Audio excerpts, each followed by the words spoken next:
In somewhat of a coincidence, a comment I had made on Facebook in August of 2014 suddenly reappeared in my feed on the missing persons page for Patti Adkins. What my post said was this: the technology exists to duplicate and multiply the DNA in the speck of blood they found on that guy's truck cover so that the sample won't be used up in one testing. You need to push police or seek out an independent lab that is able and willing to tell you whether or not that's Patti's blood. The Marysville Police Department has been sitting on this vital piece of evidence for way too long. Even DNA testing on the cat hairs is possible now and could potentially link Patti to that truck. This case frustrates me because even though you may never find out what happened to Patti, I think the police have enough evidence to work with. They've been sitting on it for years. See if the police department has commissioned a cold case unit, or even the state police. Somebody in law enforcement can help prove or disprove whether the suspect is a liar and a murderer. So when I saw my post suddenly reappear in my feed, I went to see if there had been any updates, and I found that her disappearance was recently featured on Crime Watch Daily, which is really exciting because her case, even though it's gone cold, I feel like there's enough evidence, and even a person of interest, that this could be solved.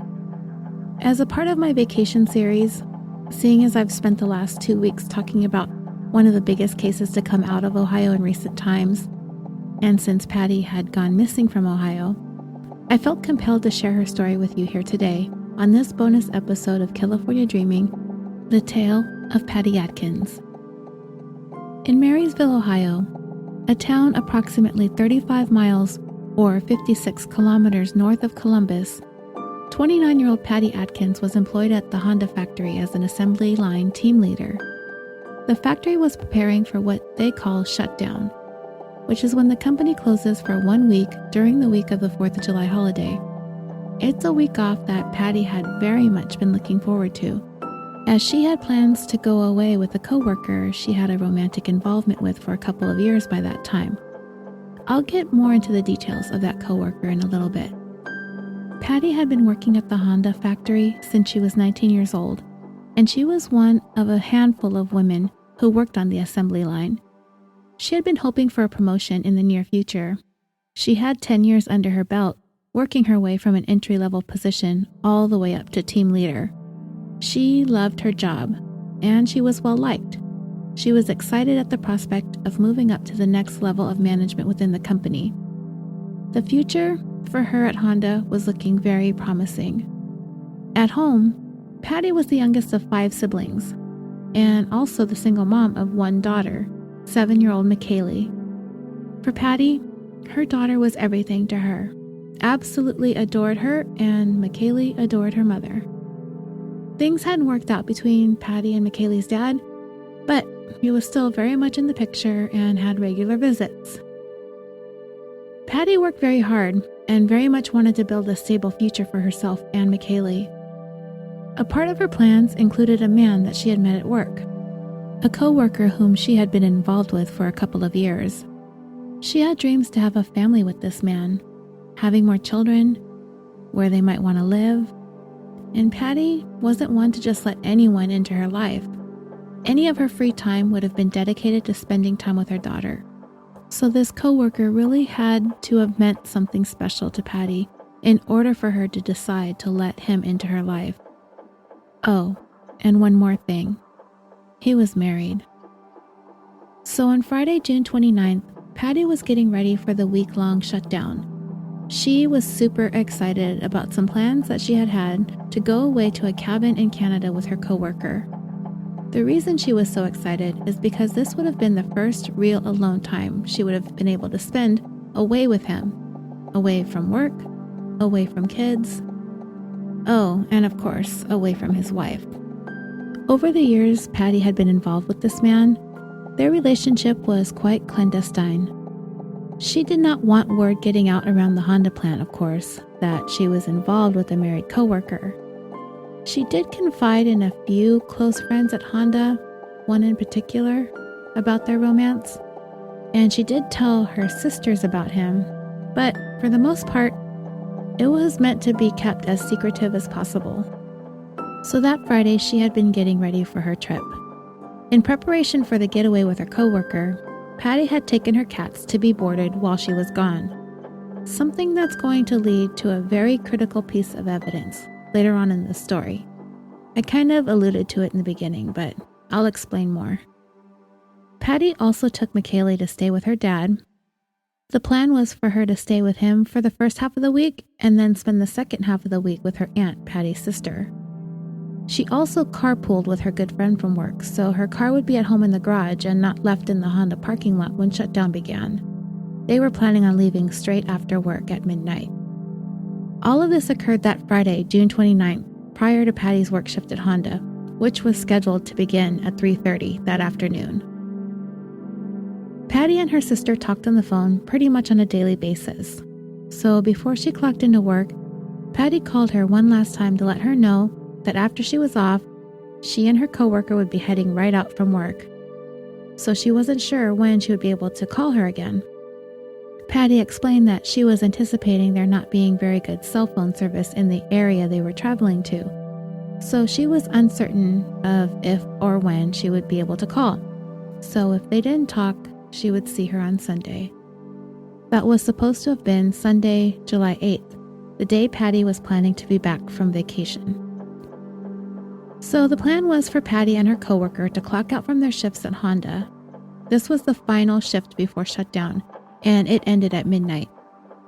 So Patti had everything that she was going to take with her ready to go, but it really wasn't all that much she had packed, and I will explain more about that a little bit later also. They were going to take his pickup truck for the trip, and so Patti clocked out of her shift at the Marysville Honda plant at exactly 19 seconds after midnight, eager and ready for her romantic getaway. Patti made her way to the parking lot. She and her coworker had this all worked out. See, the thing was, he participated in a rideshare program with another coworker whom he needed to drop off first. Of course, he didn't want his rideshare companion or anyone at Honda to know about him and Patti, so he had a tonneau cover on the truck, which is a soft cover used to protect the cargo bed of his pickup truck. The idea was for Patti to go out to the truck first and climb in the bed of the truck and hide under the cover so the rideshare companion wouldn't see her. Then after he dropped off his rideshare, she could climb out and get into the cab of the truck and they would be on their way.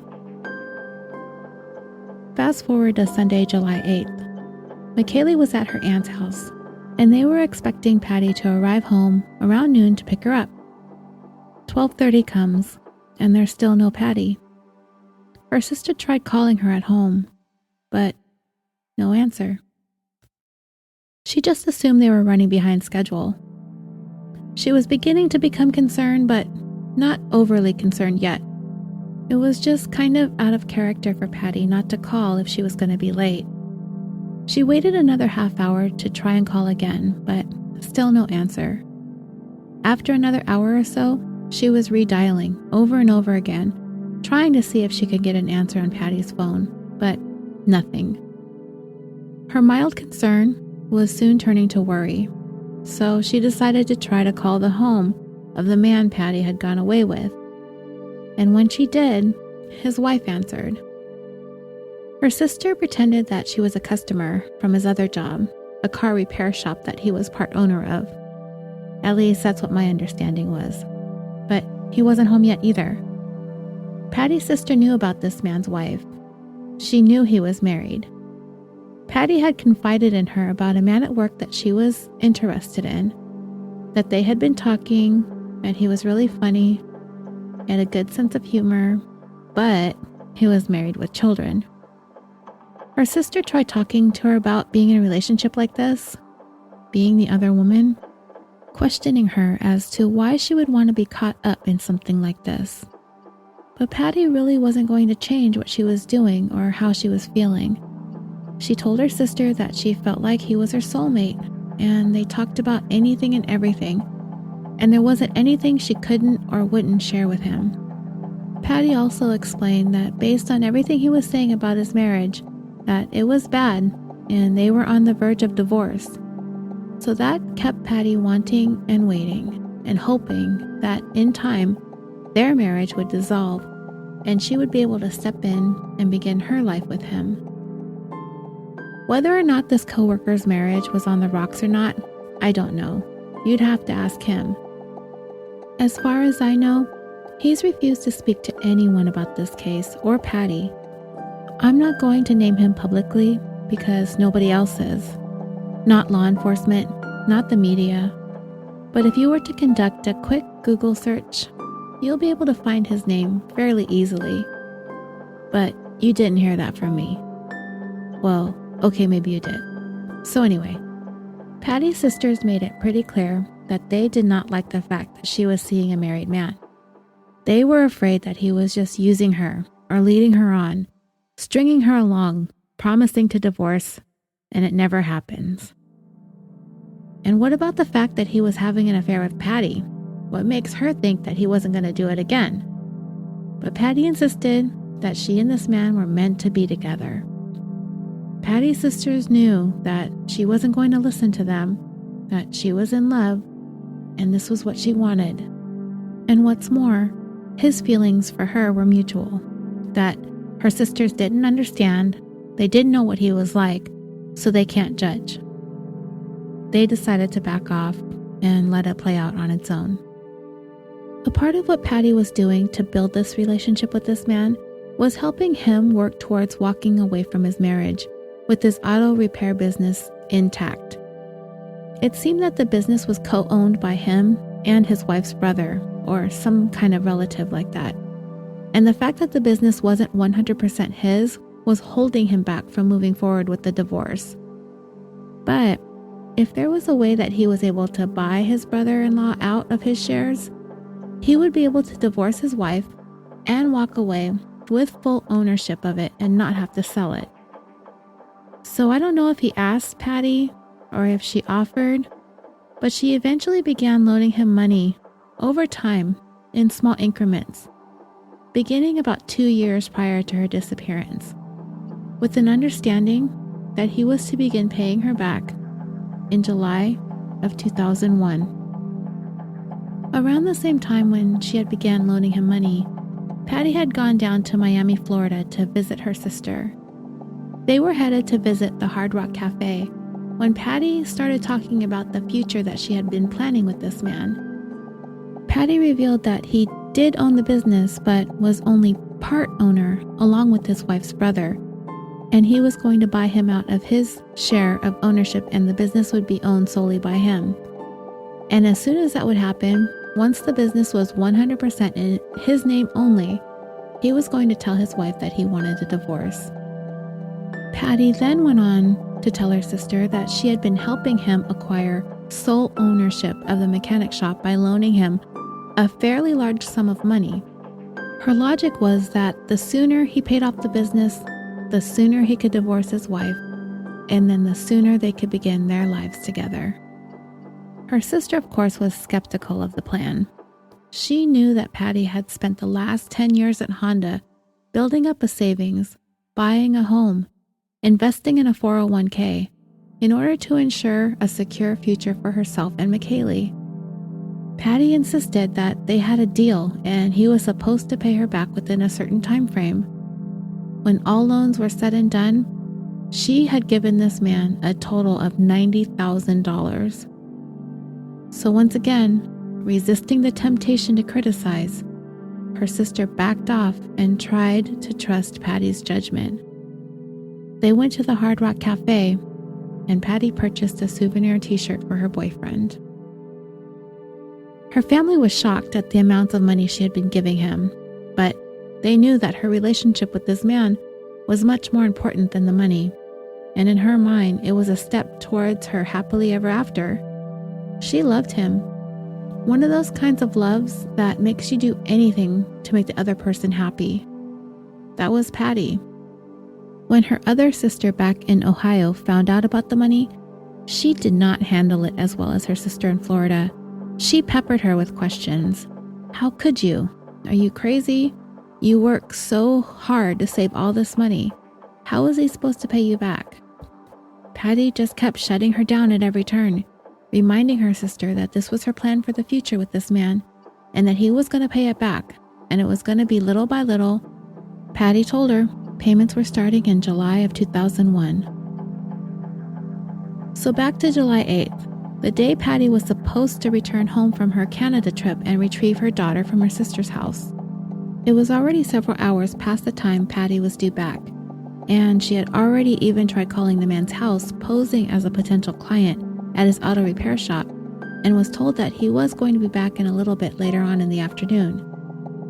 Patti's sister was thinking that they just hadn't returned yet from their trip. She made a few more phone calls to some of Patti's friends, and that too was a dead end. No one had heard from her. About 5 hours past the time Patti was due home, her sister was becoming anxious and needed to find out where she was at. Her sister called the man's house again, and this time he answered. She asked him where her sister was. He played dumb and asked her what she was talking about. She told him she was talking about her sister Patti, that she had gone on a week-long trip to Canada with him and she wanted to know where she was at. As she would describe it, he became very quiet on the other end of the line, and his demeanor over the phone seemed to shift as soon as she brought up the Canada trip.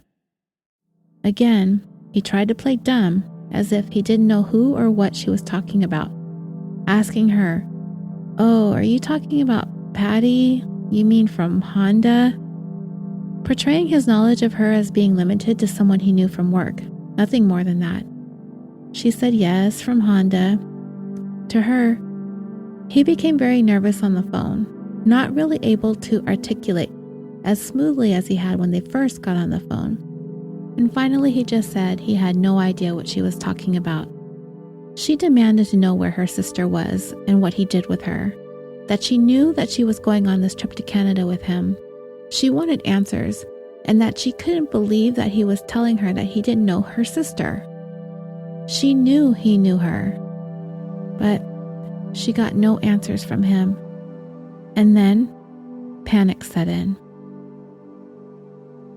So now that this man has flat out denied knowing her sister, she started thinking about the trip to Canada, all the concerns that she had had about it, the way she had to sneak into the bed of that truck, how there wouldn't be any phone contact.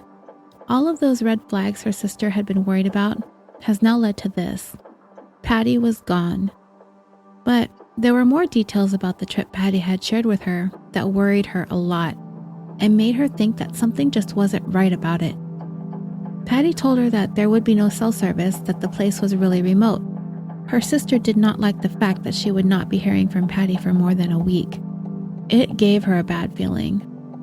It concerned her the way that she had to go about things hiding in the truck as they left Honda, even though Patti had an explanation for it. To her, it was weird. Also, Patti had told her sisters and her friend that she wasn't bringing any luggage or any clothes, and that they were going to go shopping and buy all new stuff. They were skeptical of this plan as well, because this cabin in Canada was supposedly in a super remote place. Where were they supposed to go shopping for clothes? So if you're thinking what I'm thinking, in his mind, asking her not to bring luggage means one less thing for him to have to dispose of, right? One less piece of damning evidence. Yeah, that's what I'm thinking. And in hindsight, Patti's sisters were probably upset that they hadn't done more to try and intervene. But from the way they described Patti, she wouldn't have listened. She was so very much looking forward to this getaway, nothing would have stopped her. At approximately 7 p.m. on July 8, 2001, Patti Adkins was reported missing. Unable to sleep that night, Patti's sister decided to try and call this man again around 3 in the morning. She managed to get the wife on the phone and gave her all the details of everything she knew. That she was Patti's sister, as it seemed that the wife was aware that her husband had a coworker named Patti, that Patti had been involved in a relationship with her husband, that Patti had loaned him a large sum of money. They were supposed to have been on a week-long trip to a cabin in Canada, but Patti had not come back home when she was supposed to have. The wife actually talked to Patti's sister for about 15 minutes before she handed the phone over to her husband. He, again, kept denying all of the accusations that she was making, questioning her as to what makes her think she knows anything about him and what makes her think that he knows Patti that well. She explained to him all of the things that she knew about their relationship, recounting to him things that Patti had related to her, everything, his business, his wife, his kids, gifts that she had given to him. And he kept asking her questions too, likely in an attempt to figure out how much she actually knew. She had been so distraught that afternoon and into the evening until the time she got him back on the phone that it really hadn't dawned on her that she had had this lengthy conversation with this guy and his wife, thinking that if it were her, she would have hung up almost immediately. I think I would have too if I had received a 3 a.m. call with all of these allegations. But they stayed on the line, asking questions. Like I said, probably trying to figure out what she knew. So now that the man is denying having anything to do with Patti, beyond just being a co-worker, denied being romantically involved, denied borrowing money, denied going to Canada, all of that, Patti's family was going to have to rely on law enforcement to investigate her disappearance and hopefully find some way to disprove this man's claims and denials. They would need to make a connection between him and Patti, and it had to be more than just their word against his. Once the missing persons report was filed, detectives from the Union County Sheriff's Department were assigned to the case right away. Patti's home, car, and computer was searched, but there didn't seem to be any indication that anything nefarious had occurred there. Nothing seemed out of place. The house was locked up as it should have been when she had left for vacation, and her car was parked in the garage. They did find something kind of strange in her home, however, that raised some questions. Money bands. $100 bill money bands, presumably from all the money she had given to this man. And if this was all that was left of the money that she had given to him, that meant the transactions happened all in cash, and there would likely be no paper trail to be found. Patti had explained that there couldn't be any records of the loans because of his wife, and if she were to find out, she could take half of everything, so it had to be all in cash. No IOUs, no promissory notes, none of that. She loaned him this $90,000 in cash, and the money bands were sitting in her house. Detectives took her computer and some financial records in order for them to be examined by a forensic accountant to see what had been going on with Patti's finances. It would later be determined that Patti had pretty much drained all of her financial resources to the tune of $90,000, including taking out a second mortgage on her home, cashing out her 401k, cashing in some stocks, and taking cash advances out on credit cards.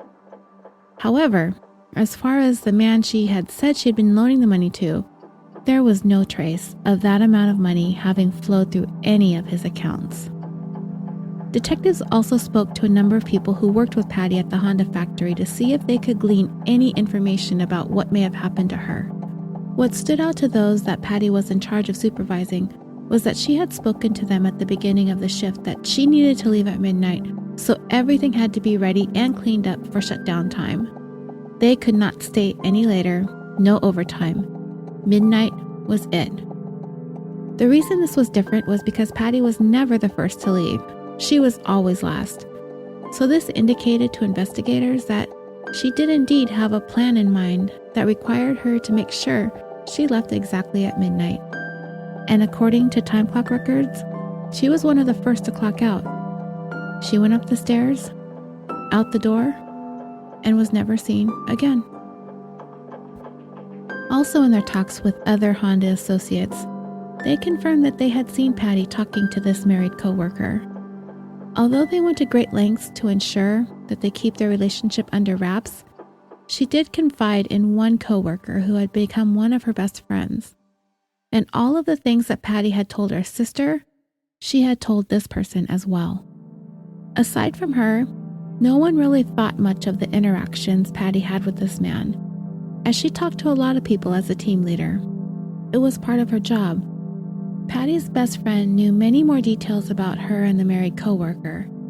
She told investigators that they kept everything as quiet as possible because he was married, that they had only hung out a couple of times outside of work as far as she knew, that the relationship had not turned sexual, but if it had, it was very, very rare. She related the excitement Patti had expressed over this trip to Canada because this was going to be their first time they were going to spend an extended amount of time away from work together. The fact that he was going to spend a week with her, away from his wife and kids, meant that he was truly going to follow through on his promises to leave his wife and be with her. It meant a great deal to Patti, and her friend's statements were corroborated by Patti's sisters, who related the same information to the detectives. They were the only people Patti told about the trip, and all the weird details of how they were going about it. Talking to her sisters and her friends separately, detectives found their stories matched almost identically. Before long, investigators got a lead. They were told the story of how Patti was supposed to get into the bed of the truck with that tonneau cover on it, which was a service vehicle from his mechanic shop, and that she was to stay in there until he dropped off his rideshare buddy, who purportedly had no inclination that she was back there. And because everyone knew what Patti was up to and had given detectives matching stories, the feeling was that their claims were credible. Once they understood the amounts of money involved, as the detective put it, it made the hairs stand up on the back of his neck. It was a bad, sinking feeling. They had floated the idea that maybe Patti had run off voluntarily, but with everything that had been going on in her life, having a good job for more than a decade, a big promotion on the horizon, all the money that she had been loaning this man, and all the plans that she had talked about, and especially her daughter, detectives didn't believe that she would up and leave on her own. So with this information, they wanted to question this man, and they wanted to search his home, his car, and his business. What they were looking for was to identify some key evidence Patti's friends and family had told them about, namely, that Hard Rock Cafe Miami t-shirt she had given to him. They conducted the search of his home on July 13, 2001, a search which he consented to. So a couple of detectives stayed at the home with his wife to search it, while a couple of others headed over to the business to search that property, also with his consent. His wife was questioned, but it didn't appear that she had any idea about what, if anything, was going on between her husband and Patti. She claimed that an affair was impossible because all he did was go to work and come home. However, this doesn't really mean much, to me anyways, because it was known that they did not see each other outside of work but a handful of times. Patti knew he was married, thought that they were divorcing, and was giving him the time and space to work it out, or so she thought. The wife also informed detectives that the night Patti disappeared, her husband was home, arriving from work around 2:30 in the morning. And what's more, she stated that he was home all week, not in Canada as Patti's family and friends had been claiming.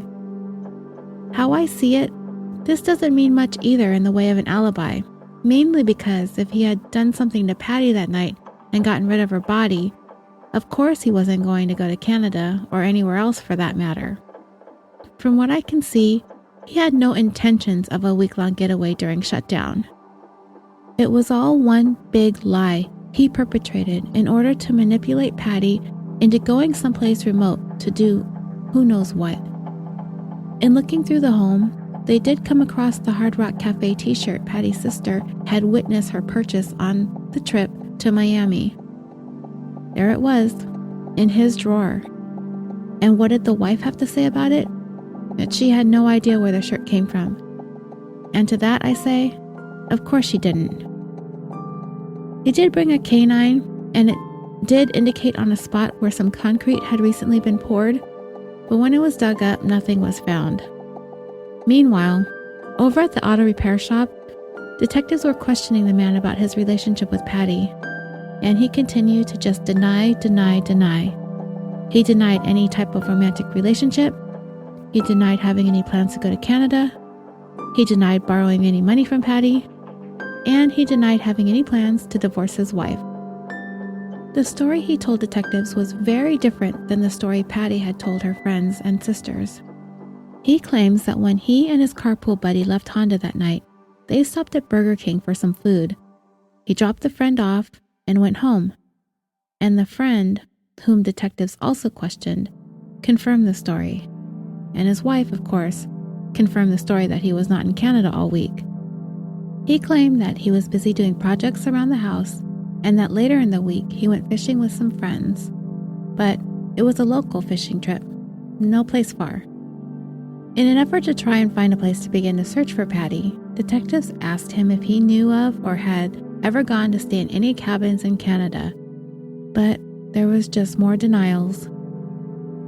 So essentially, if he had done something to Patti or had dumped her somewhere, it could have been anywhere.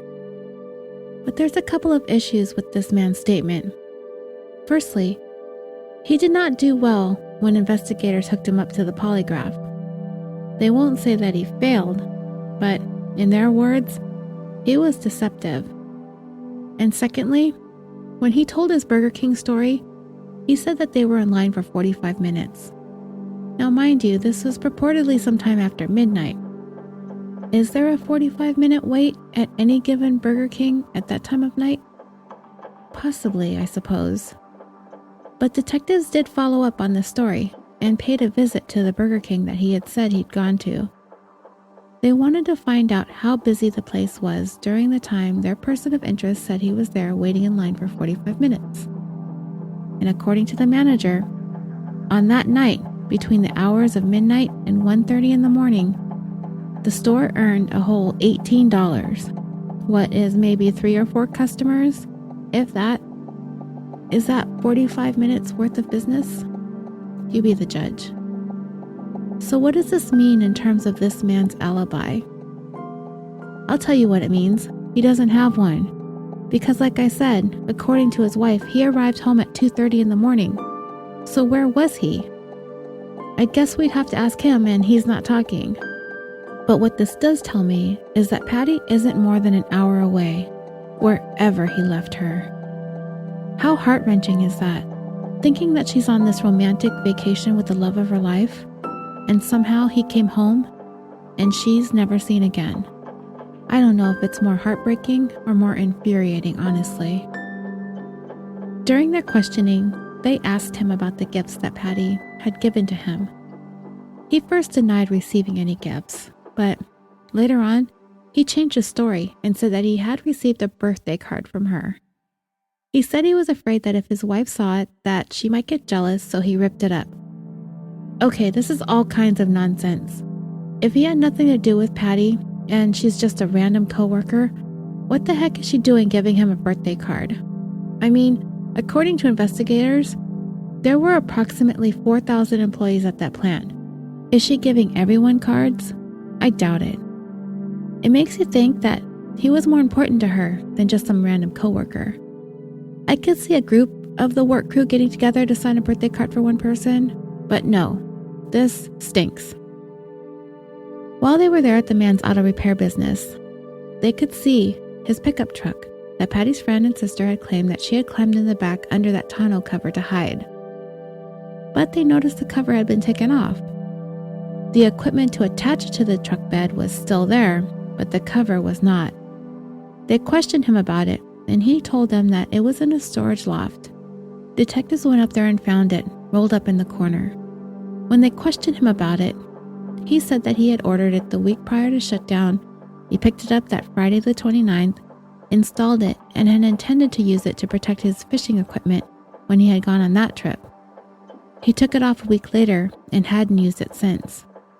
So they took it for processing, and what they found on it would be very interesting. In examining the tonneau cover, they found 2 very small pieces of evidence.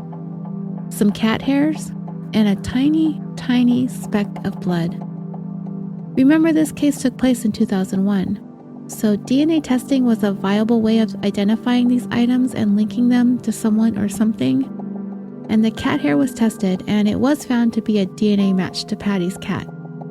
Now, what does this all mean?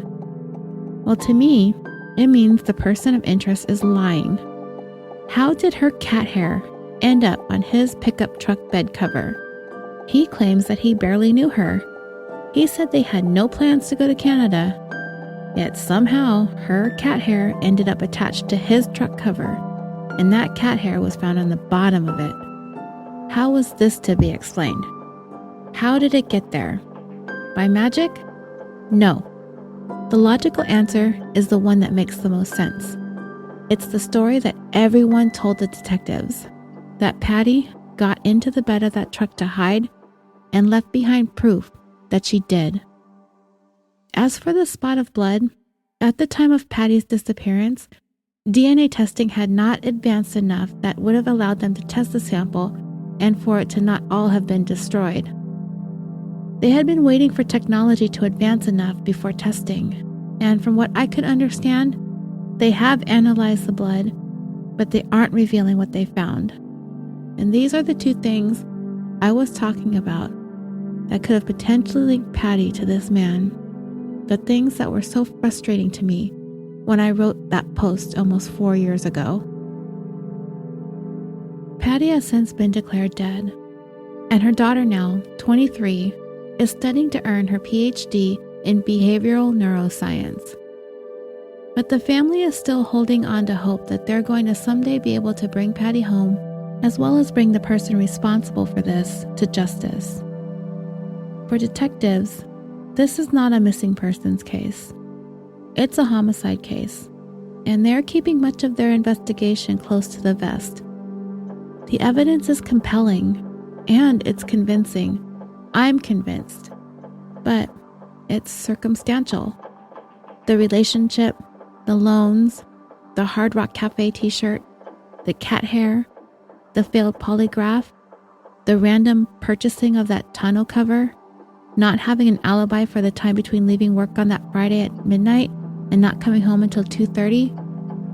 Sadly, the feeling is amongst investigators that they're only going to have one chance to try this man. And as much as the evidence is pointing directly to him, it just isn't quite enough.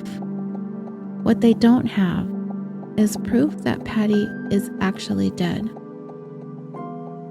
Hopefully, someday, somebody stumbles upon what's left of her. And then, maybe, the case can be brought against him. The upside is that detectives and her family, nobody has given up on Patti. If you have any information regarding the disappearance of Patti Adkins, please call the Marysville Police Department at area code 937-645-7300. Thank you for joining me for this special bonus episode of Killafornia Dreaming. I'm keeping my fingers crossed that some answers can be found soon for Patti's loved ones. 17 years is long enough. And until next time, sweet dreams.